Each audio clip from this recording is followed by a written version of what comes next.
სამთვეული განსაკუთრებული წყალობისა და ცხონებისათვის.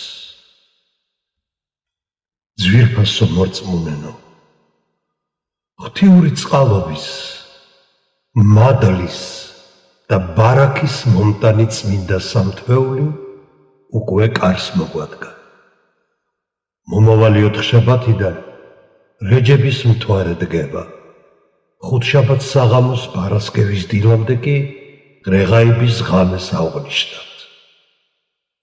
უსაზღვრო მადლიერება უზენაეს, რათა კიდევ ერთხელ დაგვასწრო ამ ძვირფას დროს და ასევე ვლოცავთ და ვესალმებით შუამავალს, რომელმაც ამ ძვირფასი დროის რიგიანად გამოყენება გვასწავლა.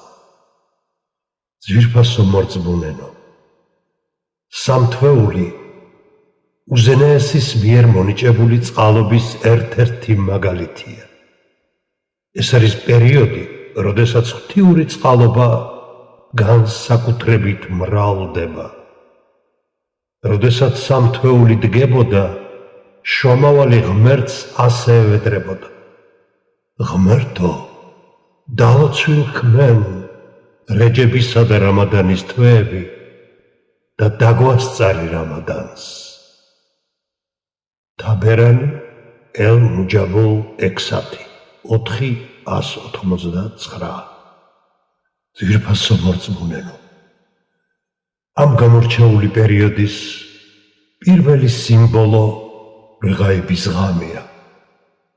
მორწმუნეთათვის დღეღაიბის ღამე მნიშვნელოვნად ხელსაყრელი დროა.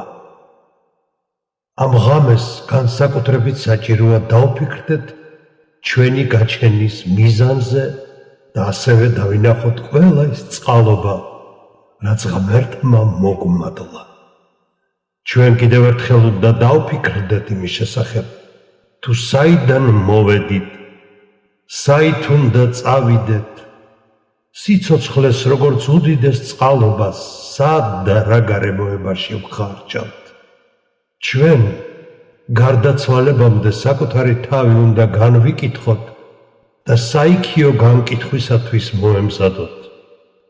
ჩვენ ასევე უარი უნდა ვთქვათ ყველა იმ ფუჭ საქმიანობაზე, რომლებიც სრულებით უსარგებლოა როგორც ამიერ, ისე იმიერ სოფელში. აუცილებლად უარი უნდა ვთქვათ ყველა იმ მავნე ჩვევებზე, რომლებიც ცოდვებისაკენ მიგვერეკება. ჩვენ უნდა შევიმოსოთ საუკეთესო ზნეობით, მოვინანიოთ ყველა ის შეცდომა და ცოდვა, რომლებიც ნეფსით თუ უნებლიეთ ჩაგვიდენია. სრული მორჩილება და ერთგულება უნდა გამოვიჩინოთ უზენაესის მიმართ და მის ყოვლად მოწყალებას გულწრფელად მივეკედლოთ. ყოველწამიერი მზადება განკითხვის დღისათვის ჩვენი ყოველდღიური საზრუნავი უნდა იყოს, რადგან იმ დღეს ყველა იმ ნამოქმედარის გამო პასუხის გაცემა მოგვიწევს, რაც კი ამ ქვეყანად გაგვიკეთებია. ძვირფასო მორწმუნენო, ეს უძვირფასესი პერიოდი, რომელიც სამთვეულის სახელითაა ცნობილი, ჩვენთვის საუკეთესო შემთხვევაა, რათა ღვთის წყალობით ცოდვები მოვინანიოთ და მისი წყალობა დავიმსახუროთ. ჩვენ ვიცით, რომ ღვთისადმი მორჩილება მხოლოდ გარკვეული დროით არ არის განსაზღვრული.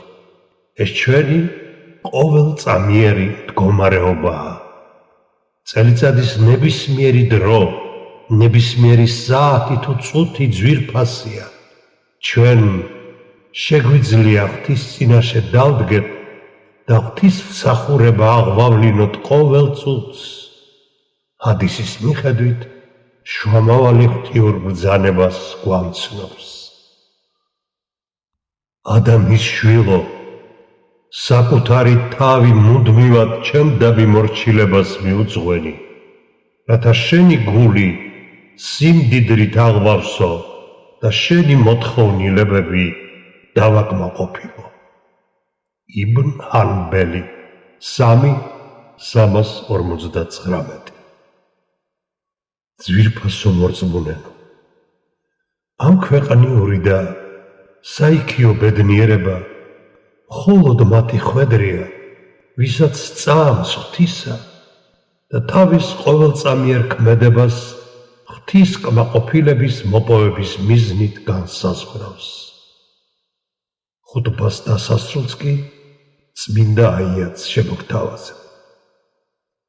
ფიცაო ღესვს უეჭველად ადამიანი წაგებულია გარდა მათი, რომელთაც ირწმუნეს და ქმნეს სიკეთენი და ერთმანეთს ჭეშმარიტებასა და მოთმინებას ამცნობენ.